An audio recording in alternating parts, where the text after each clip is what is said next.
sans Mbappé, sans Rodrigo, sans Bellingham, sans Ceballos, sans Carreras, sans Asensio, sans Militao. Ils sont en crise et galèrent en Liga, mais ils sont venus poutrer les deuxièmes de Première Ligue, alors que hier vous nous avez bassiné que notre championnat il est pété et qu'on ne peut pas tenir l'intensité. Expliquez-moi ce résultat alors. Valverde qui a été un cauchemar pour Manchester, que ce soit défensivement comme offensivement, il a été le poison de Doku en venant énormément aider Alexander-Arnold, c'est ce qu'il y avait de mieux à faire de toute façon. Et il a aussi été le poison de Donnarumma.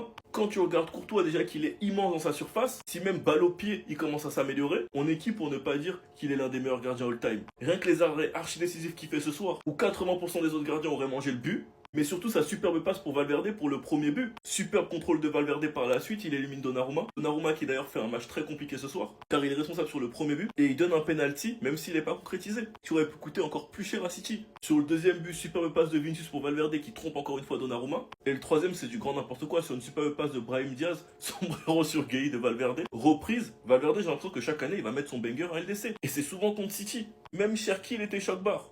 En tout cas, la semaine prochaine s'annonce très intéressante. Nous, vous les deux, vous en pensez quoi? Ramenez-vous sur ta sans nu. Ils attendent pas la fin du match pour lui faire une standing ovation. Je vais pas attendre la fin du match pour lui faire une vidéo. Ce que je viens de voir ce soir de Valverde, ça fait très longtemps que j'ai pas vu un joueur faire ça. Il y a des fois où il faut juste s'asseoir, regarder, apprécier la grandeur. Le match que tu es en train de proposer Federico Valverde ce soir face à Manchester City. Ce qu'il fait sur Donnarumma sur le premier but. Le grand pont, l'appel, la course, le contrôle, tout est parfait. Sur le deuxième, comme un œuf, il vient, il fixe, pied gauche. Ça, c'est le 2-0. Et alors, le troisième but, j'en parle même pas. Voilà, là, t'as Brahim Diaz, là, t'as Valverde. Il fait son appel. La passe de Brahim, c'est juste un petit délice.